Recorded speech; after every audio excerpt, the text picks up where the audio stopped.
Hello मेरे प्यारे भाई एवं बंधुओं, नौकरी पाठशाला के यूट्यूब चैनल में आपका स्वागत है।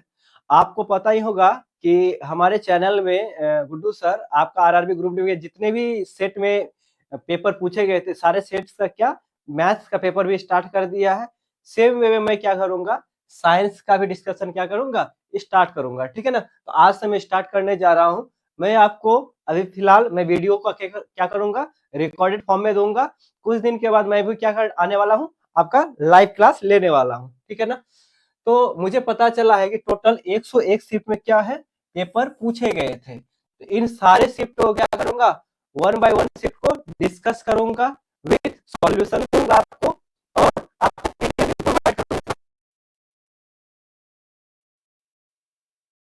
के माध्यम से भी आपको क्या करूंगा, प्रोवाइड किया जाएगा। ठीक है ना। तो क्या करता हूं, आपका जो ग्रुप डी का पेपर है फर्स्ट डे 27 नवंबर को हुआ था। तो आज मैं फर्स्ट डे का फर्स्ट शिफ्ट का पेपर को क्या करने जा रहा हूँ, डिस्कस करने जा रहा हूँ। ठीक है ना। बेसिकली होते क्या है, रेलवे में क्वेश्चंस रिपीट होते हैं। भले क्वेश्चन हुबहू डिट्टो नहीं रिपीट हो, किंतु उनका कंसेप्ट क्या होते हैं, रिपीट होते हैं। ठीक है ना। चलिए देखते हैं आज का क्वेश्चन। ठीक है ना। क्वेश्चन नंबर फर्स्ट से स्टार्ट करते हैं। क्वेश्चन नंबर फर्स्ट बोल रहा है आपका, जब किसी छपे हुए अक्षर के ऊपर एक मोटी कांच की स्लेब रखी जाती है तो अक्षर उभरे हुए दिखाई देते हैं, यह किसके कारण है। तो आपको पता है, जैसे कि मैं एक क्या लिख रहा हूं, सपोज मैं यहाँ पे ए लिख रहा हूं। ए में क्या बोल रहा है, ये कांच का स्लेब आप इस पे ऊपर रख दो तो ये उभरे हुए दिखाई देते हैं। उभरे हुए मतलब एक्चुअल पोजीशन से ऊपर दिखाई देते हैं। तो किसके कारण होता है ये प्रकाश का यानी कि अपवर्तन के कारण होता है। किसके कारण, अपवर्तन यानी रिफ्लेक्शन ऑफ लाइट के कारण होता है। ठीक है। चलिए इसको पिक्चर से समझते हैं क्या होता है। देखिए ये ग्लास स्लेब है, ग्लास स्लेब है। देखिए ये पी है, पी क्या हो रहा है, ये पी देखिए इसके ऊपर क्या रखा, ये पी है। ये क्या हो रहा है, ये एक्चुअल पॉइंट से क्या हो रहा है, वो ऊपर दिखाई दे रहा है। ठीक है ना। इसका एक्चुअल पोजीशन से क्या हो रहा है, एपरेंट पोजीशन है ये इसका। ठीक है ना। तो ये क्या हो रहा है, उबड़े हुए दिखाई दे रहे हैं। किसके कारण, ये प्रकाश के रिफ्लेक्शन ऑफ लाइट के कारण। ठीक है ना। रिफ्लेक्शन ऑफ लाइट के कारण क्या हो रहा है, ये जो कोई लेटर है उसमें ग्लास स्लेब रख दिया जाए तो ये एक्चुअल पोजीशन से क्या हो रहे हैं, वो उभरे हुए दिखाई देते हैं, यानी कि उठे हुए दिखाई देते हैं। इसी प्रकार आप देखे होंगे चीनी में सॉरी चाशनी में रखे रसगुल्ले क्या होते हैं, बड़े दिखाई देते हैं। किस लिए, क्योंकि प्रकाश का अपवर्तन हो रहा होता है वहां पे। आपको ये पता होगा पानी में मछली भी क्या होते हैं, बड़े दिखाई देते हैं एक्चुअल साइज से। क्यों, प्रकाश का अपवर्तन के कारण। और सारे घटनाएं हैं क्या, आपका जैसे कि आप कोई ग्लास में एक पेंसिल डाल दे, पेंसिल का भी क्या होता है, निडल एक्चुअल में उभरा हुआ यानी कि एक्चुअल पोजीशन से क्या ऊपर उठे हुए रहते हैं। किसके कारण होते हैं ये, वो भी प्रकाश के अपवर्तन के कारण होते हैं। तो इसका आंसर क्या हो जाएगा आपका मेरे भाई, इसका आंसर हो जाएगा रिफ्लेक्शन ऑफ लाइट। प्रकाश के अपवर्तन के कारण क्या होते हैं, ये उभरे हुए दिखाई पड़ते हैं। ठीक है ना। तो इसका आंसर क्या हो जाएगा, ऑप्शन ए। ठीक है ना। Question number second, question number second बोल रहा है, निम्नलिखित में से कौन सा कथन सही है। कथन 1 दे दिया है, विभवांतर का वोल्ट में मापा जाता है। पोटेंशियल डिफरेंस को किससे मापते हैं, वोल्ट से ही मापते हैं। बिल्कुल सही बात है ना। वोल्ट से मापा जाता है, वोल्ट मीटर से। एक्चुअल में कथन 1 क्या है, राइट है। 1 volt 1 newton, 1 volt equal to बोल रहा है 1 न्यूटन अपॉन 1 कूलम होते हैं क्या, नहीं, ये एब्सोल्युटली रॉन्ग है। 1 वोल्ट बराबर होते हैं 1 जूल पर 1 कूलम होते हैं। ठीक है ना। तो ये क्या है आपका ऑप्शन, यानी कथन 2 क्या है, रॉन्ग है। इसके अकॉर्डिंग इसका आंसर क्या हो जाएगा, only option A is correct. तो कौन सा ऑप्शन हो जाएगा, ओनली स्टेटमेंट 1 इज करेक्ट। तो ऑप्शन बी क्या हो जाएगा आपका, राइट हो जाएगा। ओके मेरे भाई। Now question number third, question number third बोल रहा है, एक कुंडली का प्रतिरोध दे दिया है कितना, यानी कि 44 ओम। यदि उसमें 220 वोल्टेज की आपूर्ति से जोड़ा जाता है, यानी कि 220 वोल्ट की बैटरी से उसे जोड़ा जाता है, तो कुंडली द्वारा खपत की गई शक्ति कितनी है। तो शक्ति निकालना है। क्या क्या दिया हुआ क्वेश्चन में आपको देख लेना है कि क्या क्या डेटा गिवन है और क्या निकालने पूछ रहा है। तो आपको दिया क्या क्या है, आर का वैल्यू दे दिया है, यानी प्रतिरोध दे दिया है 44 ओम, वोल्टेज दे दिया है कितना 220 वोल्ट, और आपको क्या पूछ दिया है, आपको पावर पूछ दिया है, यानी पावर, ठीक है ना। तो अब ये दो चीजें को देखते हुए मुझे क्या निकालना रहेगा, पावर निकालना रहेगा। मैं आपको समझाया था from the beginning of my class, क्या ये पावर इक्वल टू क्या था, वोल्टेज इनटू करंट होता था, voltage into electric current. Second formula क्या होता था, आपको ओम्स लॉ पता होगा, V इक्वल टू क्या होता है, I इंटू आर होता था, I इंटू आर। इसको यूज करते हुए मैं इसको और दूसरा फॉर्मूला क्रिएट कर रहा हूं, आप यहाँ पे ध्यान बनाए रखे। V इक्वल टू मैं लिख सकता हूँ क्या, I into R, I into R, I into I क्या हो जाएगा, आई स्क्वायर आर हो जाएगा। ये सेकेंड फॉर्मूला था आपका। थर्ड फॉर्मूला मैं लिखूंगा पावर इक्वल टू, देखिए V है, V को रहने देता हूं, I के प्लेस में क्या लिख सकता हूं यहाँ से, V by R. V by R क्या हो जाएगा यहाँ से बताइए आप, तो V इंटू वी क्या हो जाएगा, V स्क्वायर अपॉन आर। अब मुझे बताओ ऐसा कौन सा फॉर्मूला है जिसमें R और V को यूज करूंगा जिससे क्या निकल पाए, मुझे पावर निकल पाए। तो वैसा मुझे कौन सा फॉर्मूला दिख रहा है, फॉर्मूला नंबर 3 दिख रहा है। देखिए पावर बराबर क्या है, वोल्टेज का स्क्वायर बटे रेसिस्टेंस यानी कि प्रतिरोध। इसको देखिए, इसको यूज कर लूंगा। वोल्टेज क्या दिया हुआ है 220 पे पावर 2, तो मैं 2 टाइम्स लिख सकता हूं, लिख दिया, बटे आर का वैल्यू क्या दिया हुआ है 44। आपको पता होगा ये क्या है 22, ये क्या है 44, 22 दूना क्या होता है 44, ये 2 टाइम्स में चला जाएगा, है ना। अब यहाँ पे क्या बचेगा 1 और 0 बचा हुआ है, तो ये अभी भी कैंसिल हो जाएगा, क्या हो जाएगा ये 5 और 5 मल्टीप्लाई 220। अब ऑप्शन में देख सकते हैं एक ही ऑप्शन ज्यादा बड़ा है 220 से, ठीक है ना, तो ये क्या है बी। अब देख लेते इसको मल्टीप्लाई करके होता है कि नहीं, 0, 5 टू जा 10, 1, 5 टू जा 10 एंड 1 11, 1100। और पावर का ऐसा यूनिट क्या होता है, वाट होता है, इसको शॉर्ट में क्या लिखते हैं W।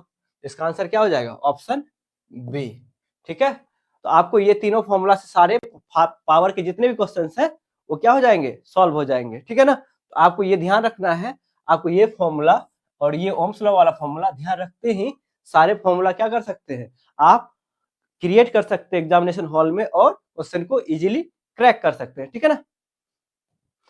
ना क्वेश्चन नंबर 4, क्वेश्चन नंबर 4 बोल रहा है लेंस की शक्ति को डैश के रूप में परिभाषित किया जाता है।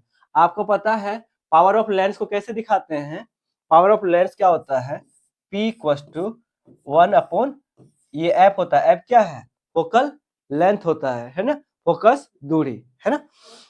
ये अगर मीटर में है फोकस दूरी, तो ये किस में आएगा, ये डायप्टर में आएगा, है ना। अब इसको ये जो सेंटीमीटर में दिया रहेगा फोकल लेंथ, तो ऊपर में क्या रख देंगे 100, तब जाके ये किस में आएगा डायप्टर में। तो अगर यदि फोकल लेंथ इन केस आपको सेंटीमीटर में दिया रहे, या में सेंटीमीटर में ही रखिएगा, ऊपर में क्या किससे मल्टीप्लाई कर दीजिएगा 100 से, तब भी ये किस में आ जाएगा डायप्टर में। ओके मेरे भाई, ये दोनों फॉर्मूला कब यूज करना है, जब फोकस दूरी आपका किसमें दिया हो मीटर में, तो 1/f। अब जब फोकस दूरी सेंटीमीटर में दिया रहे तो 100/f, ठीक है ना। तो ये आपका कौन सा केस हो जाएगा, पावर का केस हो जाएगा। तो आपका आंसर पूछ रहा था लेंस की शक्ति को डैश के रूप में परिभाषित किया जाता है, तो किसके रूप में परिभाषित किया जाता है, the ratio of image distance और ऑब्जेक्ट डिस्टेंस। रेशियो तो नहीं है, ये क्या हो जाएगा गलत हो जाएगा। The reciprocal of focal length, हाँ क्या है, यह इसकी फोकस दूरी का व्यस्तक्रम है, उल्टा है, रिवर्स है, इनवर्स है ना। तो ये क्या हो जाएगा आपका आंसर हो जाएगा ऑप्शन बी, ठीक है ना। तो आगे का ऑप्शन नहीं पढ़ेंगे, ठीक है ना, ताकि ये सब क्वेश्चन का आंसर फिक्स होता है, ठीक है ना, इसमें कोई डाउट नहीं बना रहता। तो इसका आंसर क्या हो जाएगा option B. Okay, question number 5, question number 5 बोल रहा है निम्नलिखित कथनों में से कौन सा कथन सही है, किया गया कार्य बल या विस्थापन पर निर्भर नहीं करता है। अब मुझे बताओ किया गया कार्य बल पर अब वर्क क्या होता है, आपको पता होगा एफ एस कॉस थीटा होता है कि नहीं होता है मेरे भाई, बताओ। यहाँ पे मैं अच्छे से फ्रेश कर दूं आपके लिए, एफ है कॉस थीटा। वर्क क्या है, स्केलर क्वांटिटी है। आप देख रहे हैं यहाँ पे क्या आ रहा है, कॉस थीटा का टर्म्स आ रहा है। कॉस थीटा के टर्म्स आते ही समझ जाना है क्या, कि ये एक अदिश राशि है, सदिश नहीं, ठीक है ना, यानी कि स्केलर क्वांटिटी। अब वर्क में देखिए फोर्स का टर्म्स आ रहा है, डिस्प्लेसमेंट का टर्म्स आ रहा है, यानी कि बल आ रहा है, विस्थापन आ रहा है, और बल और विस्थापन का के बीच का एंगल क्या है वो भी आ रहा है। इसका मतलब श्योर है कि बल पे तो निर्भर करेगा ही करेगा, बल रहेगा, बल किसी को देंगे तो विस्थापन तो आएगा ही आएगा। ये दोनों चीज पे क्या करेगा, वर्क यानी कार्य डिपेंड करेगा ही करेगा। आपका ऑप्शन दिख रहा है क्या किया गया कार्य बल या विस्थापन पर निर्भर नहीं करेगा, निर्भर तो करेगा। तो यहाँ पे क्या है, नहीं है, इसलिए क्या है, ये ऑप्शन रॉन्ग है। आपको क्या देना है आंसर में, सही ऑप्शन। तो किया गया कार्य केवल ऋणात्मक ही हो सकता है, नहीं, किया गया कार्य ओनली ऋणात्मक नहीं। अब देखिए ऋणात्मक कार्य कब होता है, कोई भी फोर्स, सपोज ये कोई बॉडी है, इधर फोर्स लगा रहे हैं और डिस्प्लेसमेंट रिवर्स हो रहा है, ठीक है ना, फोर्स और डिस्प्लेसमेंट के बीच में एंगल कितना बन जा रहा है, 180 डिग्री। जब 180 डिग्री बनेगा, cos थीटा का वैल्यू क्या हो जाएगा, -1। तो वर्क का वैल्यू क्या आ जाएगा, नेगेटिव में, है ना। तो नेगेटिव आ जाएगा कब, जब वो किस फोर्स का डायरेक्शन और डिस्प्लेसमेंट का डायरेक्शन में क्या हो, दोनों का रिवर्स हो, तब जाके क्या होगा, ऋणात्मक कार्य मिलेगा। ऋणात्मक कार्य तो मिल सकता है, बट ओनली ऋणात्मक कार्य नहीं मिलेगा, ठीक है ना। तो ये भी क्या हो जाएगा, ऑप्शन बी। किया गया कार्य बल की दिशा के आधार पर धनात्मक या ऋणात्मक हो सकता है, धनात्मक भी हो सकता है और ऋणात्मक भी हो सकता है कार्य, ठीक है ना। तो ये क्या हो जाएगा, धनात्मक कब होगा, जब कोई बॉडी है, फोर्स भी इधर दे रहे हैं और डिस्प्लेसमेंट भी फोर्स की दिशा में ही हो रहा है ना। जब इधर बल लगा रहे हैं और बल की दिशा में ही इसका विस्थापन हो जाए, तो ऐसा कार्य को क्या बोलेंगे, धनात्मक कार्य बोलेंगे। ऋणात्मक कार्य कब बोलेंगे, जब बल इधर लगाए और विस्थापन उसका रिवर्स में आए, उसका ऑपोजिट में आए, तब जाके कार्य क्या हो जाएगा, ऋणात्मक कार्य हो जाएगा, ठीक है ना मेरे भाई। तो ये क्या हो जाएगा, दोनों पॉसिबिलिटी है, ये कार्य पॉजिटिव होने का भी और नेगेटिव होने का भी, ठीक है ना। तो किया गया कार्य केवल धनात्मक ही हो सकता है, ऐसा बात नहीं है, किया गया कार्य धनात्मक और ऋणात्मक दोनों हो सकता है। तो इसका ऑप्शन क्या हो जाएगा, ऑप्शन सी हो जाएगा, ठीक है ना। आप ऑप्शन पिक्चर से भी समझ सकते हैं। देखिए क्या हो रहा है, पॉजिटिव वर्क कब हो रहा है, देखिए फोर्स और डिस्प्लेसमेंट का डायरेक्शन क्या है, एक ही दिशा में है, तो क्या हो जाएगा, इसके एंगल क्या हो जाएगा, 0 डिग्री। cos 0 का वैल्यू क्या होता है, 1 हो जाएगा। तो फोर्स इंटू डिस्प्लेसमेंट क्या हो जाएगा, पॉजिटिव आ जाएगा, है ना। इसका आंसर क्या हो जाएगा, पॉजिटिव वर्क हो सकता है। अब देखिए नेगेटिव वर्क कब आ रहा है, देखिए ये कोई बॉडी को स्लाइड कर रहा है, फ्रिक्शन फोर्स आ जाता है, ठीक है ना। ये सरफेस में ऐसा है, फिसलन है, इसीलिए क्या आ रहा है, फ्रिक्शन आ जा रहा है, फ्रिक्शन फोर्स इधर लग जा रहा है, डिस्प्लेसमेंट इधर हो रहा है, तो दोनों के बीच का एंगल कितना बन रहा है, आप देख पा रहे होंगे 180 बन रहा होगा, ठीक है ना। ऐसे फोर्स लग रहा है और डिस्प्लेसमेंट इधर, तो इसके बीच का एंगल कितना हो जाएगा भाई, 180 हो जाएगा ना। 180 होगा तो आपको पता होगा कोस 180 का वैल्यू कितना होता है, -1 होता है। 180 ये नेगेटिव हो जाएगा, वर्क नेगेटिव हो जाएगा, यानी कि नकारात्मक हो जाएगा। तो आपका कार्य सकारात्मक और नकारात्मक दोनों होने की संभावनाएं हैं, ठीक है ना। तो ये किस पे डिपेंड करेगा, ये फोर्स के डायरेक्शन पे डिपेंड करेगा, यानी कि फोर्स की दिशा पे निर्भर करेगा, कौन, कार्य, ठीक है ना। क्वेश्चन नंबर 6 बोल रहा है आपका, निम्नलिखित में से किसका उपयोग विलयन की सांद्रता को व्यक्त करने के लिए नहीं किया जाता है, यानी कि आपका ऑप्शन पूछा है, नहीं में आंसर देना है, कौन कौन सा यूज किया जाता है, तो उसको तो सही है, तो उसको नहीं आंसर देना है, जो नहीं किया जाता है उसको करना है। अब मैंने बताओ, विलयन के बारे में जानेंगे, सांद्रता क्या होता है उसके बारे में जानेंगे। विलयन का मतलब होता है, इंग्लिश में उसको बोलते हैं सॉल्यूशन, ठीक है ना।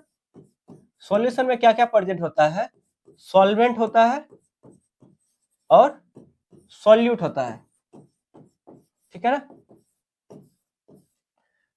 विलायक और विलेय, सॉल्वेंट ज्यादा क्वांटिटी में होता है, यानी कि जिसका अमाउंट क्या होता है, ज्यादा होता है। आप यदि नींबू और पानी का घोल बनाओगे, तो नींबू यानी कि पानी की मात्रा क्या रखोगे, ज्यादा रखोगे, और नींबू और क्या बोल रहे हैं, चीनी का मात्रा क्या रखोगे, कम रखोगे। जिसका मात्रा ज्यादा होता है उसको विलायक बोलते हैं, और जो कम मात्रा में रहता है उसको विलेय बोलते हैं, ठीक है ना। इसको सॉल्यूट बोलते हैं। यानी कि सॉल्यूट आपको शुगर हो गया, नमक हो गया, ये सब हो सकता है क्या, सॉल्यूट में कंसिडर होगा। और सॉल्वेंट में कौन कंसिडर होगा, पानी कंसिडर होगा, यानी कि जल कंसिडर होगा, ठीक है ना। यानी कि सॉल्यूशन में हमेशा सॉल्वेंट का अमाउंट क्या होता है, ज्यादा होता है। किसके कंपेयर में, सॉल्यूट के कंपेयर में। ये थोड़ा कम प्रेजेंट होता है किसमें, सॉल्यूशन में, ठीक है ना। ये ज्यादा अमाउंट में प्रेजेंट होता है। तब सॉल्वेंट और सॉल्यूट का ही प्रेजेंट रहना क्या कहलाता है, दोनों का मिक्सर ही क्या कहलाता है, सॉल्यूशन कहलाता है, यानी कि विलयन कहलाता है। अब पूछ रहा है सांद्रता। सांद्रता क्या होता है, कंसंट्रेशन क्या होता है, कंसंट्रेशन सांद्रता मैं बता दूं, सॉल्यूट का मोल का संख्या, ठीक है, बटे सॉल्यूशन का मोल का संख्या, यानी कि ये सॉल्यूशन, ठीक है ना, ये सॉल्यूशन का मोल का संख्या, कंप्लीट सॉल्यूशन का मोल का संख्या, जिसमें क्या सॉल्वेंट का भी मोल आ गया और सॉल्यूट का भी मोल आ गया, ठीक है ना। और ये क्या होता है, सांद्रण होता है। अब सांद्रण भी समझ गए होंगे। तो आपको बता दूं मैं कि ऐसा कौन कौन सा उपयोग किया जाता है और कौन सा उपयोग नहीं किया जाता है, तो मैं आपको पिक्चर के थ्रू मैं समझा दूं। देखिए method of express concentration of solution में देखिए ये 3 मेथड यूज किए जाते हैं। पहला मेथड है मास बाय मास, यानी वेट बाय वेट यूज किया जाता है। क्या होता है, मास ऑफ सॉल्यूट, यानी कि यदि कोई सॉल्यूशन है, सॉल्यूशन में सपोज मैं आपको बता दूं, यदि कोई सॉल्यूशन है, जैसे यानी कि आप सिंपल ले लो, पानी प्लस नमक ले लो, ठीक है ना। नमक क्या है यहाँ, सॉल्यूट, और पानी क्या है, सॉल्वेंट। अब मुझे बताओ ये सॉल्यूट, सॉल्यूट का मास रख लिए ऊपर, और सॉल्यूशन में क्या, पानी प्लस नमक दोनों का मास रख लेंगे ये नीचे, ये मल्टीप्लाई 100 इधर है, ठीक है ना, ये नीचे नहीं है, ठीक है ना, ये 100 इधर है, सब में 100 ऊपर है, नीचे नहीं है। तो ये क्या है, मास बाय मास से क्या निकाल सकते हैं, कंसंट्रेशन सॉल्यूशन का निकाल सकते हैं। वॉल्यूम बाय वॉल्यूम से भी कंसंट्रेशन निकाल सकते हैं। वेट बाय वॉल्यूम से भी निकाल सकते हैं, यानी कि वेट बाय वॉल्यूम किसका, सॉल्यूशन का वॉल्यूम से भी हम लोग क्या निकाल सकते हैं, कंसंट्रेशन निकाल सकते हैं। बट कौन सा यूज नहीं करते हैं, वॉल्यूम बाय मास यूज नहीं करते हैं, ये कमर्शियली यूज नहीं किया जाता है कॉमनली, ठीक है ना। ये कॉमनली यूज नहीं किया जाता, कौन सा, वॉल्यूम बाय मास, यानी कि वी बाय एम वाला कंसंट्रेशन के केस में यूज नहीं करते, यानी सांद्रता निकालने में हेल्प में नहीं लेते हैं। तो कौन सा ऑप्शन हो जाएगा इसका, वॉल्यूम बाय मास था, यानी कि volume by mass percentage of the solution, यानी विलयन का आयतन और द्रव्यमान का प्रतिशत ये यूज में नहीं लेते हैं, किसके लिए, विलयन का सांद्रता को व्यक्त करने के लिए। आप समझ गए होंगे सांद्रता के लिए क्या क्या यूज में लेते हैं, आपका मास बाय मास लेते हैं, दूसरा वॉल्यूम बाय वॉल्यूम लेते हैं, और मास बाय वॉल्यूम लेते हैं, बट वॉल्यूम बाय मास नहीं लेते हैं। यानी कि वॉल्यूम बोले तो क्या होता है, यानी क्या होता है volume, mass density into volume होता है। तो क्या नहीं यूज करते हैं, वॉल्यूम बाय मास यूज नहीं करते हैं। तो इसका आंसर क्या हो जाएगा, volume by mass. Now question number 7, asthma मुख्य श्वसन तंत्र के किस भाग को प्रभावित करता है। अस्थमा जो होता है वो आपका क्या होता है, जो आपका ये क्या बोलते हैं, ये लंग्स जो होता है, लंग्स से जो जुड़ा दोनों यानी कि हार्ट जो होता है, तो वो फेफड़े जिसको बोलते हैं, उसको क्या करते हैं, बेसिकली प्रभावित करते हैं। अस्थमा बेसिकली ये श्वसन तंत्र में फेफड़े में प्रभावित करते हैं। तो ये फेफड़े को किस भाग में प्रभावित करते हैं, ये ब्रोंकी और बोनिक्स ओल्स को प्रभावित करते हैं। ये दो चीजें होते हैं फेफड़े के अंदर, यानी कि हमारे लंग्स में, ये दोनों चीज को क्या करते हैं, प्रभावित करते हैं। कौन, अस्थमा का, अस्थमा जैसा बीमारी, ठीक है ना।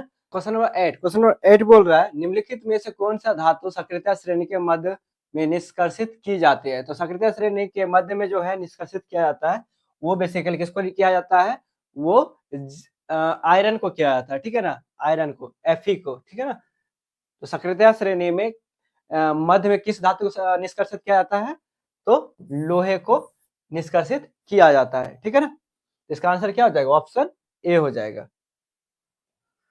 ना क्वेश्चन नंबर 9, जब जल और पोषक तत्व उपलब्ध होते हैं तो शैवाल प्रक्रिया द्वारा तेजी से वृद्धि करते और गुणित होते हैं। देखिए होता क्या है, जब जल और पोषक तत्व उपलब्ध होते हैं तो शैवाल डैश प्रक्रिया में तेजी से वृद्धि करते हैं और गुणित होते हैं।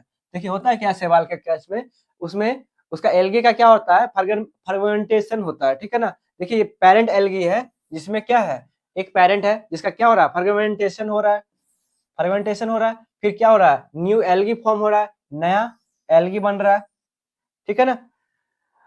तो क्या कर रहा है, वाटर और न्यूट्रिएंट का जब अवेलेबल होते हैं तो एल्गी क्या होते हैं, मल्टीपल में फर्मेंटेशन करते हैं, क्या प्रेजेंट होने पे, यानी कि वाटर और न्यूट्रिएंट प्रेजेंट होने पे क्या हो रहा है, एल्गी मल्टीपल क्या हो रहे हैं, फर्मेंटेशन कर रहे हैं, मल्टीपल में फर्मेंटेशन कर रहे हैं। तो इसका आंसर क्या हो जाएगा, आप देख पा रहे हैं क्या होता है इसमें, फर्मेंटेशन यानी कि खंडन हो रहे होते हैं वहां पे, ठीक है ना। तो जब जल और पोषक तत्व उपलब्ध होते हैं तो शैवाल खंडन प्रक्रिया द्वारा तेजी से वृद्धि करते हैं और गुणित होते हैं, ठीक है ना। तब जाके क्या होते हैं, मल्टीप्लाई होते हैं, यानी कि मल्टीपल में वो क्या होते हैं, यानी कि वो यानी कि अपना क्या करते हैं, फिर से नया नया यानी कि शैवाल का निर्माण करते हैं, ठीक है ना। इसका ऑप्शन क्या हो जाएगा, ऑप्शन बी हो जाएगा आपका आंसर ना। क्वेश्चन नंबर 10, क्वेश्चन नंबर 10 बोल रहा है क्या होता है जब जिंक की छड़ का जलीय कॉपर सल्फेट विलयन में रखा जाता है, ठीक है ना। तो जिंक क्या होता है जब जिंक की छड़ को जलीय कॉपर सल्फेट, तो जिंक है CuSO4 के सॉल्यूशन में रखा जाता है तो क्या होगा, जिंक क्या है, ये हाईली रिएक्टिव है, किससे, कॉपर से। तो जिंक क्या करेगा, इसको डिस्प्लेस कर देगा, ये क्या क्या बन जाएगा, ZnSO4, और ये कॉपर को क्या कर देगा, डिस्प्लेस कर देगा, कौन, जिंक, ठीक है ना। क्यों, क्योंकि जिंक का रिएक्टिविटी सीरीज में ऊपर आता है, किससे, कॉपर से। ये क्या करेगा, आप ऑप्शन पढ़ते हैं, अभिक्रिया प्रारंभ करने में उष्मा की आवश्यकता होती है, कॉपर सल्फेट विलयन का नीला रंग फीका कर देता है। हाँ, ये पहले क्या होता था, ये इसका कलर होता था इनिशियल में क्या, ये नीला होता था, ठीक है। तो ये इसमें अब कॉपर हट जाएगा तो इसका नीला रंग में क्या आ जाएगा, थोड़ा कमी तो आएगा, इसका रंग क्या हो जाएगा, फीका हो जाएगा, किसका, ZnSO4 का रंग क्या हो जाएगा, फीका हो जाएगा, ठीक है ना। तो कॉपर सल्फेट विलयन का नीला रंग फीका पड़ जाएगा, तो इसका नीला क्या हो जाएगा, थोड़ा कमी आ जाएगा, किसमें, ZnSO4 में। इसका आंसर क्या हो जाएगा, ऑप्शन बी हो जाएगा। विलयन का तापमान गिर जाता है, विलयन का तापमान गिर जाता है, ऐसा कोई जरूरी नहीं है, कोई रासायनिक परिवर्तन नहीं देखा गया, नहीं रासायनिक परिवर्तन देखा गया है, ये सब क्या हो जाएगा, ऑप्शन रॉन्ग हो जाएगा। तो ऑप्शन बी क्या हो जाएगा आपका, राइट हो जाएगा, ठीक है ना। इसको देखते हैं पिक्चर से, देखिए ये क्या है, ब्लू कलर सल्फेट सॉल्यूशन यानी कि ZnSO4 है, सॉरी CuSO4 है, ठीक है ना, CuSO4 का सॉल्यूशन है। इसका कलर कैसा होता है, इनिशियल में ब्लू होता है, नीला होता है। अब देखिए जिंक रड इसमें डाल दिया गया है, इसमें इसके सॉल्यूशन में, CuSO4 के सॉल्यूशन में जिंक का रड डाल देते हैं। अब देखिए जिंक सल्फेट का क्या होता है, कलरलेस हो जा रहा है, ठीक है ना। इसमें क्या हो जाएगा, देखिए कॉपर क्या हो जा रहा है, इससे डिस्प्लेस हो जा रहा है, और जिंक क्या हो जा रहा है, उससे अटैच हो जा रहा है। तो ये क्या हो रहा है, देखिए जिंक और CuSO4 से रिएक्शन करने के बाद ZnSO4 हो जा रहा है, और ये कॉपर को डिस्प्लेस कर दे रहा है। इसका कलर देखिए नीला से क्या हो रहेगा, पार्सली क्या कर दिया, उसका नीला रंग थोड़ा कम कर देता है ना। इसलिए इसका रंग क्या हो गया था, आप देख पा रहे होंगे क्या हो जा रहा था, थोड़ा रंग नीला रंग क्या हो जाता था, फीका हो जाता था, किसका, ZnSO4 का रंग फीका हो जाता है, ठीक है। इसका आंसर क्या हो जाएगा, इसका आंसर हो जाएगा आपका ऑप्शन बी, ठीक है ना। क्वेश्चन नंबर 11, अंडे प्राप्त करने के लिए किस प्रकार का पोल्ट्री पक्षियों का पालन किया जाता है। अंडे प्राप्त करने के लिए आपको पता है अंडे किससे प्राप्त किया जाता है, पक्षियों से। पक्षी बेसिकली हम लोग को क्या देती है, दो चीज ही देती है, दो चीज मेन प्रोडक्ट के रूप में दिया जाता है। जैसे उसका जो पोटी वगैरह करता है उसको भी यूज में लिया जाता है, किसमें, फर्टिलाइजर्स में, यानी कि क्या बोलते हैं उसको, यानी कंपोस्ट, यानी कि उसका क्या बोलते हैं, खाद बनाने के निर्माण में यूज किया जाता है उसके, जो वो क्या बोलते हैं उसको, पोटी को। बाद बाकी उसका दो चीज मेन प्रोडक्ट रहता है, एक अंडा और दूसरा क्या, उसका मीट, ठीक है ना। तो मीट मीट जो है, अब क्या बोल रहा है इसका ऑप्शन में, किस प्रकार पोल्ट्री पक्षियों का पालन किया जाता है, तो अंडे प्राप्त करने के लिए। तो अंडे प्राप्त करने के लिए किसका यूज करते हैं, मीट के लिए तो बॉयलर, ठीक है, मीट के लिए बॉयलर से प्राप्त करते हैं, और अंडे किससे, लेयर से प्राप्त किया जाता है। अंडे प्राप्त करना है तो आपको लेयर का हेल्प लेना होगा, ठीक है ना। तो लेयर से अंडे प्राप्त करने के लिए लेयर किस प्रकार के पोल्ट्री पक्षियों का पालन किया जाता है, तो किस प्रकार के पोल्ट्री पक्षियों का पालन किया जाता है, लेयर पोल्ट्री पक्षियों का पालन किया जाता है, किसके लिए? अंडे प्राप्त करने के लिए। तो इसका आंसर क्या हो जाएगा? ऑप्शन सी हो जाएगा मेरे भाई, ठीक है ना। तो आप देख रहे हैं ये लेयर फॉर एग है, लेयर बाय लेयर एग देते हैं वो कौन? मुर्गी। अब बॉयलर देखिए किसके लिए है? मीट के लिए है, ठीक है, नॉट पोल्ट्री। एग के लिए पोल्ट्री का जरूरी नहीं है, ठीक है ना। अब देखिए कोशिका विभाजन की किस विधि द्वारा द्विगुणित गुणसूत्रों का अगुणित युग्मकों में विभाजित किया जाता है। अब मुझे बताओ मेरे भाई, कोशिका, सपोज ये कोशिका है, कोशिका के अंदर क्या होगा? न्यूक्लियस होगा, है ना। उसमें क्या होते हैं बताओ? उसमें क्रोमोसोम होंगे। अब मुझे बताओ कोई भी कोशिका सपोज पेयर में होते हैं, सपोज ये क्या है? ये कोशिका है, इसमें सपोज ये क्या है? 23 पेयर में होते हैं, 46 समझो ये। अब ये क्या होगा? ये सेल डिवीजन करेगा। कोई भी कोशिका क्या करता है? सेल डिवीजन करता है, ठीक है ना। सेल डिवीजन होगा। सेल डिवीजन में देखिए ये जितना का जितना इसमें प्रॉपर्टीज है ये इसमें आ गया, 100 का 100 नहीं, 46 का 46 इस वाले में दो पार्ट में स्प्लिट हुआ ना, ये सेल डिवीजन हुआ। तो ये दोनों का दोनों देखिए इसमें 46 का गुण इसमें, 46 का 46 गुण इसमें भी आ गया। तो ये क्या हो गया? ये आपका समसूत्री विभाजन होता है, ठीक है ना। किसका? कोशिका का समसूत्री विभाजन। इसमें 46 और 46 क्या हो गया? यानी कि 100 में 100 सेल डिवीजन हुआ, इसको क्या बोलेंगे? ये समसूत्री विभाजन हुआ।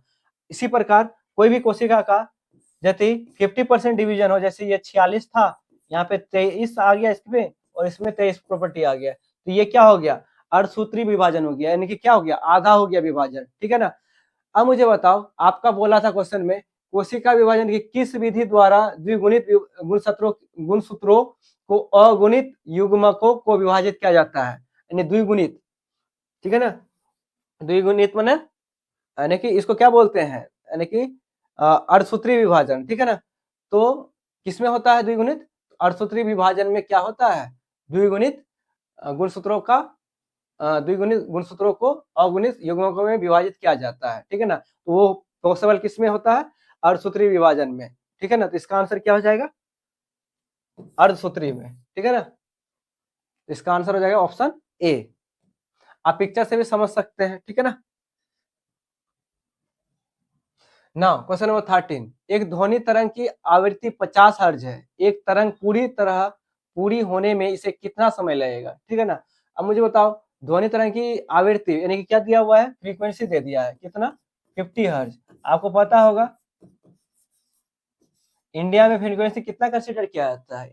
हमारे देश में 50 हर्ज की फ्रीक्वेंसी को कंसिडर किया जाता है। बाकी यूरोपियन कंट्री जैसे क्या, जैसे यूएस में क्या होते हैं, उसमें बेसिकली क्या होते हैं? 60 हर्ज वाले कंसिडर किए जाते हैं, ठीक है ना। तो अब मुझे बताओ क्या पूछा है? एक तरंग पूरा होने में इसे कितना समय लगेगा? आपको पता होगा एक तरंग क्या होता है? सपोज ये वेव प्रोपगेशन हो रहा है, सपोज ये क्या है? यहाँ से स्टार्ट हुआ तरंग, ये देखिए ये पॉजिटिव पार्ट और ये क्या है? नेगेटिव। ये कंप्लीट, ये 50% पार्ट और ये 50% दोनों मिला के क्या हो गया? 100%। यहाँ इनिशियल पॉइंट था O1 और ये O2 क्या है? Final point. देखिए ये एक ऊपर और एक नीचे डिप, ये क्या होता है? एक कंप्लीट साइकिल कंप्लीट हो जाता है। ये यहाँ से यहाँ तक क्या होता है? साइकिल कंप्लीट होता है, किसका? किसी भी वेव फ्रंट का। अब मुझे बताओ क्या पूछा है? यहाँ से लेके यहाँ तक क्या होगा? ये टाइम पीरियड होगा, है ना। किसी भी वेव फ्रंट के लिए क्या होगा? एक कंप्लीट साइकिल ही क्या होगा? उसका टाइम पीरियड होगा। तो टाइम पीरियड पूछा है, टाइम पीरियड क्या होता है? 1 by फ्रीक्वेंसी होता है। फ्रीक्वेंसी किस में है? हर्ज में है। तो ये टाइम पीरियड किस में आएगा? सेकंड में आ जाएगा आंसर इसका। अब मुझे बताओ 1 by एफ, एफ किस में दिया हुआ है? हर्ज में। 50 लिख देंगे तो ये क्या हो जाएगा आपका? 50 डिवाइड बाई 1, 0 0 फिर 0 लेंगे तो क्या हो जाएगा? ये 0.02 सेकंड हो जाएगा इसका आंसर। कौन सा ऑप्शन हो जाएगा? ऑप्शन बी हो जाएगा। तो आपको पता होना चाहिए टाइम पीरियड क्या होता है, यानी समय जो होता है वो आवृत्ति का क्या होता है? व्युत्क्रम होता है। तो ये फॉर्मूला आपको ध्यान रहना चाहिए। वो भी क्या? ये हर्ज में रहेगा तभी क्या आ जाएगा? टाइम, यानी समय किस में आएगा? सेकंड में आएगा, ठीक है। इसका आंसर हो जाएगा बी। क्वेश्चन नंबर 14, निम्नलिखित में से कौन सी जीवन प्रक्रिया प्रजातियों में विविधता लाने के लिए महत्वपूर्ण है? विविधता लाने के लिए क्या हो जाएगा, यानी कि आपको क्या होना, जीवन में प्रक्रिया प्रजातियों में विविधता लाने के लिए आपको क्या होना होगा, ये सेक्सुअल रिप्रोडक्शन यानी लैंगिक प्रजनन होना जरूरी होगा, ठीक है ना। इसका आंसर क्या हो जाएगा, ऑप्शन डी। देखिए इधर, देखिए पेरेंट है, ये पेरेंट क्या करेगा, जेनेटिक रिकॉम्बिनेशन यानी कि सेक्सुअल रिप्रोडक्शन इंक्रीज क्या करेगा, जेनेटिक वेरिएशन करेगा, इसमें स्पेसीज में जेनेटिक वेरिएशन क्या लाएगा, उसकी यानी कि क्या करेगा, ये डाइवर्सिटी क्या करेगा, जेनेटिक को क्या करेगा, रिकॉम्बिनेशन करेगा, ठीक है ना। इसका आंसर क्या हो जाएगा आपका, निम्नलिखित में कौन सी जीवन प्रक्रिया प्रजातियों में विविधता लाने के लिए महत्वपूर्ण है, तो वो लैंगिक प्रजनन यानी कि लैंगिक प्रजनन का होना जरूरी है, किसके लिए, विविधता लाने के लिए, ठीक है ना। क्वेश्चन नंबर 15, वह कार्यात्मक समूह जिसमें ऑक्सीजन विषम परमाणु नहीं होते हैं। देखिए कार्बोक्सिलिक अल्कोहल में OH प्रेजेंट होते हैं, इसका ये क्या होते हैं, ये फंक्शनल ग्रुप है किसका, अल्कोहल का, OH। कार्बोक्सिलिक एसिड इसका क्या होता है, COOH, इसमें भी ऑक्सीजन प्रेजेंट है। कीटोन CHO होते हैं, इसमें भी ऑक्सीजन प्रेजेंट होते हैं। हेलो एल्केन में क्या होते हैं, हेलो एल्केन जैसे इसमें क्या होते हैं, x chloro bromo आइडो, halogen group इसमें प्रेजेंट रहते हैं, ठीक है। इसमें ऑक्सीजन प्रेजेंट नहीं रहते, किसमें, हेलो एल्केन में, ठीक है। तो उसमें ऐसा कौन सा समूह है जिसमें ऑक्सीजन परमाणु नहीं है, तो कौन सा हो जाएगा ऑप्शन, हेलो एल्केन, ठीक है ना। हेलो एल्केन में क्या होते हैं, हेलोजन ग्रुप प्रेजेंट रहते हैं, ठीक है, जिसमें क्लोरो ब्रोमो और आइडो फ्लोरो ये सब प्रेजेंट होते हैं।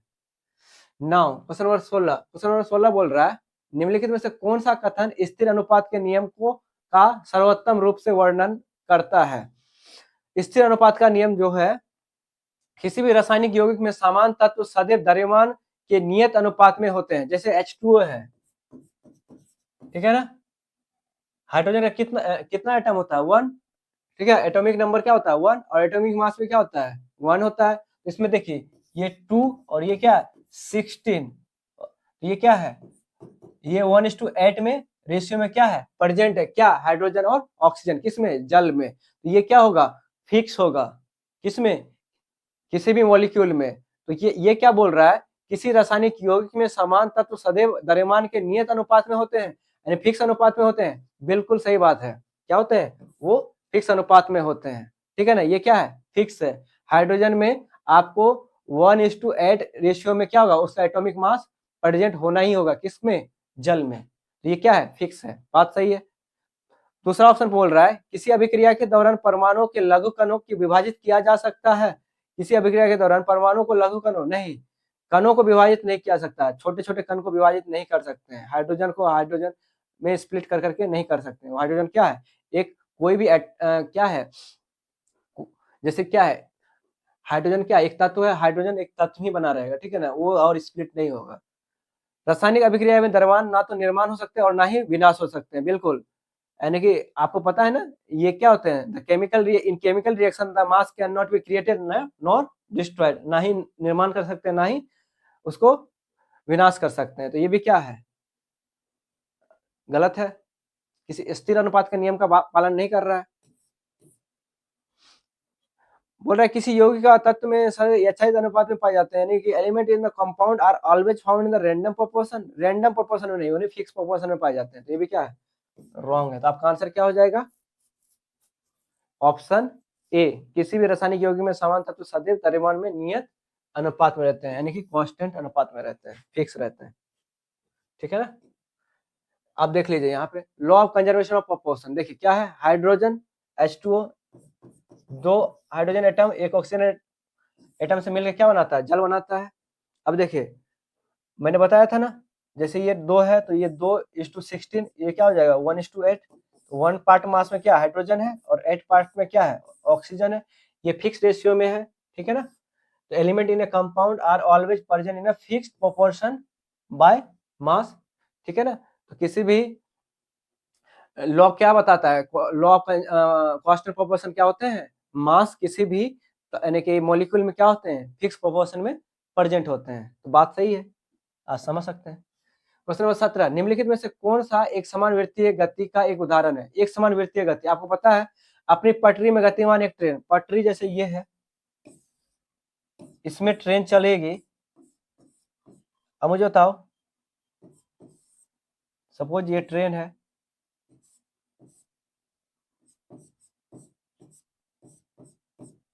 ठीक है ना। ट्रेन आपका इस पटरी में चलेगी, ये क्या लीनियर मोशन में है या वृत्तीय गति में? वृत्तीय गति में कैसा होना चाहिए, सर्कुलर टाइप का होना चाहिए। तो ये तो सर्कुलर टाइप का नहीं है, ये तो पहले ही फुर्सत में निकल जाएगा। नियत चाल से घूर्णन करते पंखे की ब्लेड, हाँ पंखे की ब्लेड देखिए आपको कैसा होता है, सपोज ये ऐसे ही होते हैं पंखे की ब्लेड। ये क्या होते हैं, एक फिक्स डायरेक्शन में क्या होता है, इसका मूवमेंट होता है, ठीक है ना। ये क्या होते हैं, अपने चाल में घूर्णन करें पंखे में की ब्लेड। ये fan blade rotating with constant speed, हाँ ये कांस्टेंट स्पीड से घूमते हैं, और ये क्या है, वृत्तीय गति का भी उदाहरण है। बात बिल्कुल आपका सही है भाई। ऊर्ध्वाधर ऊपर की ओर फेंकी गई गेंद, कोई गेंद को हम ऊपर फेंकेंगे, सपोज गेंद को ऊपर फेंकेंगे, इसका गति क्या होगा, वृत्तीय तो नहीं होगा। सपोज मैं फेंकूंगा तो हो सकता है प्रोजेक्टाइल हो, ठीक है ना, ऐसे हो सकता है, बट ऐसा तो नहीं हो सकता, सर्कुलर मोशन तो नहीं हो सकता है बॉल को फेंकने पे। तो ये भी क्या हो जाएगा, रॉन्ग हो जाएगा। अपने मार्ग पर चलित होती हुई कार, कोई भी कार चलेगा तो वो सर्कुलर मोशन में तो नहीं। जैसे आप लोग देखे होंगे, आप लोग आता होगा मौत के कुएं में कार लगाते हैं, तो वो जब कार घूम रहे होते हैं वो अलग बात है। अब बोल रहा है car moving on a path, यानी कि पाथ में चलते हुए कार क्या सर्कुलर मोशन में होंगे, नहीं बिल्कुल नहीं, ठीक है ना। ये ऐसा केस नहीं है। तो आपका कौन सा ऑप्शन हो जाएगा, कोई भी फैन घूम रहा है वो किस मोशन में है, सर्कुलर मोशन में, यानी कि वृत्तीय गति में है, ठीक है ना। क्यों, क्योंकि इसका डायरेक्शन क्या है, फिक्स है, एक ही डायरेक्शन में मूव करेगा, और इसके सेंटर की ओर क्या लगेगा, सेंट्रीपिटल एक्सीलरेशन, यानी कि अभिकेंद्रीय त्वरण लगता रहेगा, ठीक है ना। इसलिए किसमें है, सर्कुलर मोशन में, यानी वृत्तीय गति में। क्या, घूमता हुआ पंखा का ब्लेड। पृथ्वी के चारों ओर स्थिर चाल से वृत्ताकार पथ पर घूमने वाले उपग्रह की गति, पृथ्वी के चारों ओर स्थिर चाल से वृत्ताकार पथ पर घूमने वाले उपग्रह, ये पृथ्वी, इसके चारों ओर कोई भी उपग्रह है वो घूम रहा है, किसके, अर्थ के, वो किस पे है, वो भी क्या है, सर्कुलर मोशन पे ही है ना। वो भी क्या रहता है, सर्कुलर मोशन में। कुल यांत्रिक ऊर्जा संरक्षित रहती है, इसलिए त्वरण आवश्यक होता है। गति की दिशा में बिंदु लगातार बदलती रहती है, अर्थात वेग बदलता रहता है। कक्षीय गति में वस्तु का द्रव्यमान लगातार बदलता रहता है। चाल इतनी अधिक होती है कि गुरुत्वाकर्षण बल में स्थिर वेग बनाए नहीं रखा जा सकता, ये तो गलत हो जाएगा, रखा जा सकता है। कक्षीय गति के कारण वस्तु का द्रव्यमान लगातार बदलता रहता है, नहीं द्रव्यमान क्या होता है, फिक्स रहता है। गति की दिशा हर बिंदु पर लगातार बदलती रहती है, अर्थात वेग बदलता रहता है, बिल्कुल सही बात है। यानी कि हमेशा देखिए यहाँ पे रहेगा, इसका डायरेक्शन ये रहेगा, यहाँ पे आएगा तो इसका डायरेक्शन ये होगा, इधर आएगा इसका डायरेक्शन इधर होगा। इसका हमेशा डायरेक्शन क्या होता है, चेंजेस होते रहता है। किसका, कोई भी बॉडी किसी के अक्ष पे घूमता रहेगा तो उसका हमेशा क्या होता है, वो कंटिन्यूसली क्या होता है, उसका वेलोसिटी में, यानी कि उसका क्या होता है, वेग में परिवर्तन होते रहता है। वेग में परिवर्तन उसका मैग्नीट्यूड में परिवर्तन होने से नहीं होता, ओनली डायरेक्शन में परिवर्तन, यानी कि उसकी दिशा में परिवर्तन होने से भी क्या हो जाएगा, वेलोसिटी में चेंजेस आ सकता है, वेग में परिवर्तन हो सकता है। वेग में आप परिवर्तन दो चीज से ही भी कर सकते हो, एक तो उसका यानी कि जितना मैग्नीट्यूड है, यानी कि परिमाण से कर सकते हो, या तो दिशा से कर सकते हो, या दोनों को चेंज करके कर सकते हो, ठीक है ना। तो आपका परिमाण में भी चेंज हो जाए तो वेलोसिटी का में चेंज हो जाएगा, दिशा में भी चेंज हो जाएगा तो परिणाम में चेंज हो जाएगा, और दोनों में चेंज हो जाएगा तो भी क्या हो जाएगा, चेंजेस मिल जाएगा आपको देखने के लिए, ठीक है ना, किसके, वेग में। तो क्या हो जाएगा इसका ऑप्शन, गति की दिशा हर बिंदु पर लगातार बदलती रहती है, अर्थात वेग बदलता रहता है, ठीक है ना। तो इसका बात बिल्कुल सही है। अब बोल रहा है कुल यांत्रिक ऊर्जा, फर्स्ट वाला देखिए, संरक्षित रहती है इसलिए त्वरण आवश्यक होता है। एनर्जी संरक्षित रहता है इसलिए त्वरण की आवश्यकता होती है, ऐसा कोई जरूरी नहीं है, ठीक है ना। ऊर्जा संरक्षित हो सकता है जिसमें त्वरण का होना आवश्यक नहीं है। तो ऑप्शन ए क्या हो जाएगा, रॉन्ग हो जाएगा। तो आपका ऑप्शन बी क्या हो जाएगा, एब्सोल्युटली राइट। ठीक है ना। ना क्वेश्चन नंबर 19, क्या होता है जब एक नेपथलीन बॉल को खुली जगह में धातु की प्लेट में जला दिया जाता है। आप देखिए नेपथलीन को देख लेते हैं, इसका एग्जांपल, ये नेपथलीन है, कपूर इसको बोलते हैं, इसको जलाया जा रहा है। अब देखिए जलाने पे क्या हो रहा है, बर्निंग ऑफ नेपथलीन को जलने पे देखिए येलो फ्लेम दे रहा है, ठीक है ना, और हाई कार्बन कंटेंट है इसमें इसमें यानी कि येलो फ्लेम दे रहा है और काला कार्बन साथ में मिलता है। ठीक है, किसके जलने से, नेपथलीन के जलने से। ठीक है ना। तो इसका ऑप्शन देख रहे हैं क्या पूछ रहा है कि क्या होता है जब एक नेपथलीन बॉल को खुली जगह में धातु के प्लेट में जलाया जाता तो यह पीली लो के साथ जलती और धातु की प्लेट पे काले रंग का कालिक जम जाती है। बिल्कुल सही बात है, आप देख सकते हैं पिक्चर में, देखिए ये धातु की प्लेट में ये काली सा क्या है, बारीक जम जा रहा है। बिल्कुल सही बात है option number first. Option second बोल रहा है यह नीली लो के साथ जलती है। नीली लो तो नहीं दे रहा है, कैसा लो दे रहा था, पीली लो। यह नीली लो के साथ जलती है, नहीं नीली नहीं, पीली के साथ जलती है। यह पीली लो के साथ जलती है और धातु के प्लेट में कोई जमाव नहीं होता। नहीं, धातु के प्लेट में क्या जमा होता था, काली रंग का काली जमा हो जाता था। तो ये क्या हो जाएगा आपका, रॉन्ग हो जाएगा। तो ऑप्शन ये क्या हो जाएगा आपका, राइट। आप पिक्चर से आप चीजों को बेटर वे में समझ सकते हैं। ठीक है मेरे भाई, चले नेक्स्ट क्वेश्चन में, क्वेश्चन नंबर 20। आप इसमें अच्छे से पढ़िए, क्यों, क्योंकि ये सब क्वेश्चन क्या होते हैं, बहुत ज्यादा ही रिपीट होते हैं। भले आपका क्वेश्चन डिट्टो नहीं रिपीट हो, तो आपका कॉन्सेप्ट क्या होगा, आपका रेलवे पूछ लेगा आपसे। ठीक है ना। भले आपका ग्रुप डी का एग्जाम ग्रुप डी में नहीं पूछे, आपका एनटीपीसी में पूछ ले, हो सकता है जेई में पूछ ले। ठीक है ना। तो एक दूसरे से रेलवे क्या करती है, अपना एक रेलवे क्वेश्चन बैंक बना के रखी हुई है। ठीक है ना। उसमें जरूरी नहीं कि ये क्वेश्चन रेलवे किससे पूछा, जेई से पूछा था तो जेई का अलग बैंक है, नहीं, रेलवे का क्वेश्चन बैंक एक है। ठीक है ना। वो किसी भी क्वेश्चन किसी भी एग्जाम में जेई यानी कि रेलवे के एग्जाम में पूछे जा सकते हैं। ठीक है ना। तो प्रजनन के दौरान डीएनए प्रतिलिपि बनना क्यों महत्वपूर्ण है। अब बोल रहा है डीएनए प्रतिलिपि बनाना क्यों जरूरी है प्रजनन के दौरान। तो इनहेरिटेंस ऑफ ट्रेल लक्षणों वंशागति के लिए बिल्कुल सही बात है। पाचन के लिए जो डीएनए का प्रतिलिपि तो जरूरी नहीं है, स्थिर परिसंचरण के लिए भी नहीं है, श्वसन के लिए तो बिल्कुल ही नहीं है डीएनए का जरूरी, पाचन के लिए भी नहीं है। थर्ड नंबर में आपको दिक्कत हो सकता है, परिसंचरण के लिए हो सकता था, स्टेबल सर्कुलेशन के लिए, तो उससे ज्यादा जरूरत है किसमें है, लक्षणों को वंशागति करने के लिए जरूरी है किसका, डीएनए का प्रतिलिपि बनना। ठीक है ना। इसका ऑप्शन क्या हो जाएगा, ऑप्शन ए। ऑप्शन ए क्या हो जाएगा, आंसर हो जाएगा। ठीक है ना। देखिए पेरेंट डीएनए है, देखिए डीएनए रिप्लिकेशन हो रहा है, सेम वे में दो टाइप का यानी कि आपको दिख रहा है, इसमें भी क्या है, जितने भी इसमें प्रॉपर्टीज है ये इसमें भी है और इसमें भी है। ठीक है। ये क्या है, इनहेरेंस ऑफ ट्रेट्स है। ठीक है। तो DNA replication ensure genetic information is passed from the parent to offspring. ठीक है ना। तो क्या हो जाएगा, DNA replication inheritance of trail.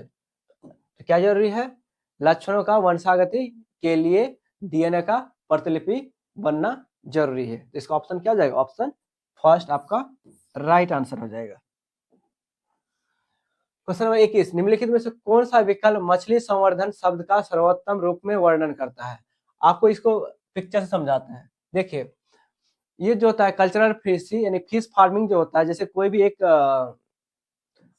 आप लेयर बना लो जिसमें क्या छोटे छोटे मछली के मछली डाल दो, यानी कि बेसिकली ये क्या है, फिश फार्मिंग ही है, फिश को यानी कि ग्रो करने का एक मेथड ही है कल्चरल फिशरी। ठीक है ना। तो ये कोई आपका लेयर है, लेयर के अंदर क्या पानी डालने के बाद इसमें फिश डाल दिए और फिश का ही क्या करे, ग्रोथ करे, यानी कि फिश पालन ही करे। इसी को क्या बोलते हैं, मछली संवर्धन। ठीक है। तो मछली संवर्धन मतलब फिश का पालन ही करना ही क्या कहलाता है, मछली संवर्धन कहलाता है। तो इसका ऑप्शन क्या हो जाएगा, समुद्री जल से मछलियां पकड़ना, समुद्री जल से मछलियां पकड़ना ये मछली संवर्धन नहीं है। कृत्रिम संसाधनों से मछलियां पकड़ना यानी कि कोई भी साधन से मछली को पकड़ना भी मछली संवर्धन बात नहीं है। मछलियों का पालन करना यानी मछलियों की खेती करना ही क्या कहलाता है, मछली संवर्धन कहलाता है, यानी फार्मिंग करना किसका, फिशेस का। प्राकृतिक संसाधनों से मछलियां पकड़ना यानी प्राकृतिक संसाधनों से मछलियों को पकड़ना मछली संवर्धन नहीं कहलाता मेरे भाई। मछलियों का खेती करना ही क्या कहलाता है, मछली संवर्धन कहलाता है। ठीक है। इसका ऑप्शन क्या हो जाएगा, थर्ड। क्लोरीन का भिन्नात्मक दशमलव परमाणु द्रव्यमान निम्न में से किस कारण से होता है? अब मुझे बताओ, क्लोरीन में दो आइसोटॉप्स होते हैं। एक देखिए, क्लोरीन का आपको पता होगा 17 क्या होता है? एटॉमिक नंबर यानी कि परमाणु क्रमांक, और परमाणु द्रव्यमान क्या होता है? 35। एक और दूसरा आइसोटॉप होता है जिसका परमाणु क्रमांक क्या है? आइसोटॉप्स का मतलब क्या? परमाणु क्रमांक समान और परमाणु द्रव्यमान क्या होता है? भिन्न भिन्न होता है। यानी कि ये 35 है, ये 37 है, ये क्या है? भिन्न है। इसको क्या बोलते हैं? आइसोटॉप्स बोलते हैं। ठीक है, तो ये देखिए परमाणु क्रमांक क्या है? समान है। ये 17 है तो ये भी 17 है। ये क्या है? समान रहते हैं आइसोटॉप्स में। ठीक है, अब देखिए ये क्या करता है? 75% ये वाले आइसोटॉप्स कैरी करता है मासेस। ठीक है ना, और 25% ये वाले आइसोटॉप्स कैरी करता है। इसको कॉम्बिनेशन करने के बाद अप्रोक्सीमेटली क्या निकलता है? इसका इक्विवेलेंट यानी कि अप्रोक्सीमेटली क्या निकाला जाता है? यानी कि मास निकाला जाता है, यानी कि एटॉमिक मास निकाला जाता है। किसका? इस क्लोरीन का। तो इसको देखिए निकालते कैसे? तो ये 35, इसका 75% कैरी करता है, तो 75 यानी 0.57 प्लस इसका 37 का 0.25% कैरी करता है। इन दोनों को आप सॉल्व करिएगा तो आपको एग्जैक्टली 35.5 ये AMU, ठीक है, यानी कि AMU को शॉर्ट में क्या बोलते हैं? यू से लिखते हैं। ठीक है, या AMU भी लिख सकते हैं। ठीक है ना, तो ये 35.5 क्या होता है? अप्रोक्सीमेटली क्या होता है? एटॉमिक मास होता है, यानी कि परमाणु द्रव्यमान होता है। किसका? क्लोरीन का केस, क्लोरीन का। तो अब चलिए क्वेश्चन में देखते हैं। तो क्लोरीन का भिन्नत्मक दशमलव परमाणु द्रव्यमान निम्न में से किस कारण से होता है? तो समस्थानिक यानी कि प्रेजेंट ऑफ आइसोटॉप्स, प्रायोगिक त्रुटि, आयनों की उपस्थिति, इसका यौगिक प्रकृति। तो किसके कारण से भी देखा? समस्थानिक यानी कि आइसोटॉप्स की उपस्थिति के कारण। आइसोटॉप्स की उपस्थिति के कारण क्या होता था? उसका परमाणु द्रव्यमान में भिन्नता देखा गया था। ठीक है ना। ना क्वेश्चन नंबर 23, निम्नलिखित में से कौन सा पादप उत्तक प्रकाश संश्लेषण करता है? आपको मैं बता दूं पिक्चर के थ्रू। ये देखिए, ये क्या है? पादप उत्तक है। ठीक है, पादप उत्तक के पास क्या है? क्लोरोप्लास्ट प्रेजेंट है। ठीक है ना, यहाँ पे क्या है? क्लोरोप्लास्ट प्रेजेंट है। ये क्या कंटेंट करता है? क्लोरोफिल को कंटेंट करता है। क्लोरोफिल क्या करता है? ये परफॉर्म करता है क्या? फोटोसिंथेसिस। फोटोसिंथेसिस मतलब ओवरऑल क्या करता है अपना पौधा? यानी कि खाना बनाता है। ठीक है ना, फोटोसिंथेसिस करता है। अब देखिए जाइलम का क्या काम है? जाइलम वाटर का ट्रांसपोर्ट करता है, वाटर को पहुंचाता है। ठीक है ना, और फोलम क्या करता है? फूड का ट्रांसपोर्ट करता है।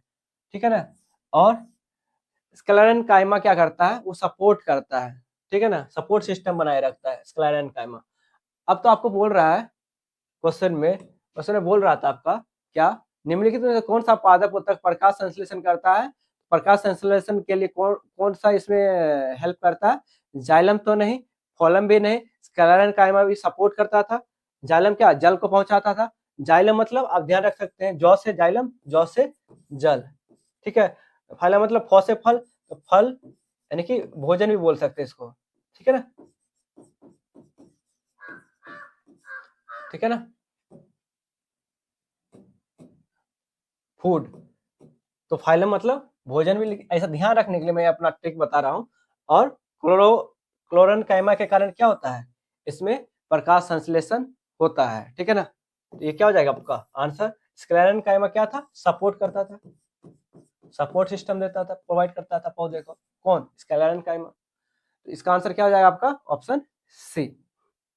ठीक है, ये आप समझ गए होंगे चीजें ना। क्वेश्चन नंबर 24, क्वेश्चन नंबर 24 बोल रहा है एक पिंड की ऊंचाई, एक पिंड एक पिंड को जैसे ऊंचाई से गिराया जाता है या 3 सेकंड तक गिरता है तो इसका अंतिम वेग क्या होगा?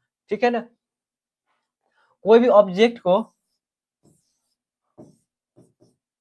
यानी कि ऑब्जेक्ट को यहाँ था, सपोज यहाँ से हम लोग इस हाइट से नीचे गिरा रहे हैं। ठीक है ना, तो नीचे गिरा है तो आपको क्या पूछा है? आपका गिरता है तो इसका अंतिम वेग यानी कि यहाँ पे यानी फाइनल वेलोसिटी क्या होगा?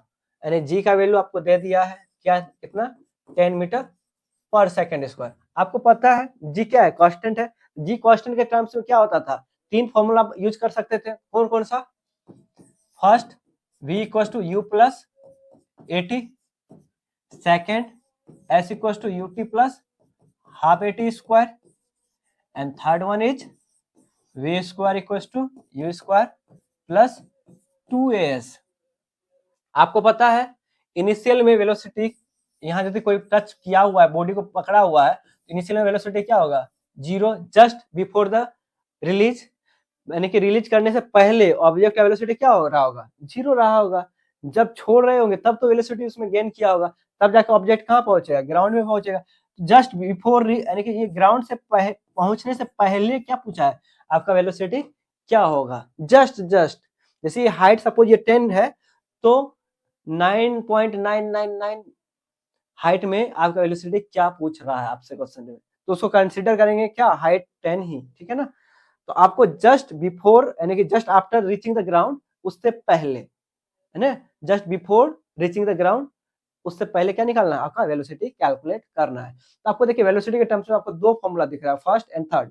फर्स्ट वाला यूज कर सकते हैं, देखिए तो आपका टाइम दे दिया है, कब गिरता है, यदि यह 3 सेकंड में गिरता है तो 3 सेकंड लिख रहा है, तो v इक्वल टू क्या लिख सकते हैं, u, जस्ट इनिशियल में क्या लेंगे, वेलोसिटी जीरो, डाउनवर्ड्स में हमेशा क्या ले लेते हैं, जीरो, नेगेटिव लेते हैं, a क्या हो जाएगा 10, और टाइम का वैल्यू क्या है 0.3 सेकेंड, ये सब सारे यूनिट किस में है, SI में ही है, तो ये क्या हो जाएगा, सॉरी 0.3 नहीं है, 3 है, ठीक है ना, ये क्या है 3 है, तो ये क्या हो जाएगा -30, अब वेलोसिटी है तो मीटर पर सेकंड हो जाएगा।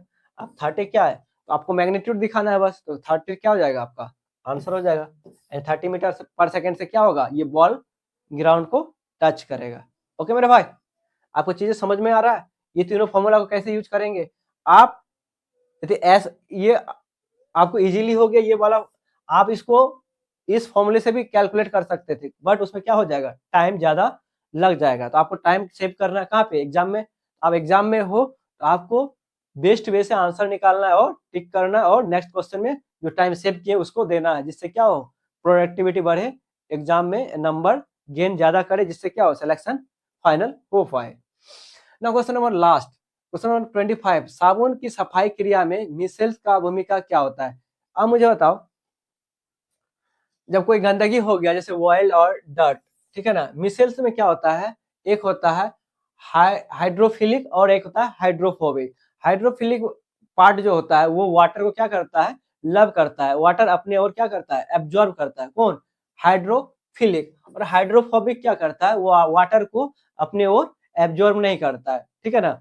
अब देखिए कोई ऑयल और डर्ट है, हम साबुन उसमें लगाए उसको हटाने के लिए, तो हाइड्रोफिलिक वाला पार्ट क्या करेगा, जो ऑयल से जो प्रेजेंट जितना भी क्या है, यानी कि क्या बोलते हैं उसको, वाटर प्रेजेंट है, वो एब्जॉर्ब कर लेगा, कौन, हाइड्रोफिलिक वाला हेड, वो वाटर को इससे एब्जॉर्ब कर लेगा। अब बच क्या रहेगा उसमें, डर्ट, और डर्ट को कौन हटा देगा, हाइड्रोफिलिक वाला पार्ट, ठीक है ना, जिससे क्या हो जाएगा, कपड़े हमारा इजीली क्या हो जाएगा, क्लीन हो जाएगा, वहां से हमारा ऑयल या डर्ट का पार्ट क्या हो जाएगा, रिमूव हो जाएगा, किससे, कपड़ों में से, ठीक है ना।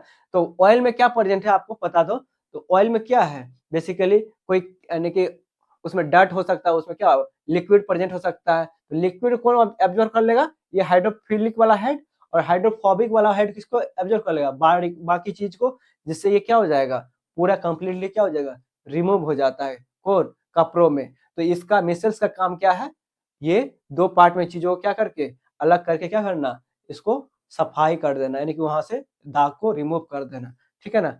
इसका आंसर क्या हो जाएगा, अब देखिए कपड़ों के तेल और गंदगी को ट्रैप कर हटाना, जल में फेन उत्पन्न करना, जल में पृष्ठ तनाव की वृद्धि करना, पृष्ठ तनाव का वृद्धि नहीं करते, पृष्ठ तनाव तो कम करते हैं ना भाई, जल की कठोरता को कम करते हैं, क्यों, क्योंकि कपड़ों में तेल और गंदगी को ट्रैप करना रहता है, जिससे क्या होगा, वो जो यानी कि क्या है, यानी जो उसमें गंदगी गिर गया उसको को हटाने के लिए, तो इसका क्या हो जाएगा आंसर, ऑप्शन ए, ठीक है ना, ऑप्शन ए क्या हो जाएगा आपका, ये आंसर हो जाएगा। तो ठीक है, तो ये आपका लास्ट क्वेश्चन था, ठीक है। तो नेक्स्ट डे या तो आज ही इवनिंग में आपको नेक्स्ट 27 का सेकंड शिफ्ट कराऊंगा, ठीक है। तो आप प्रिपरेशन अपना जारी रखें।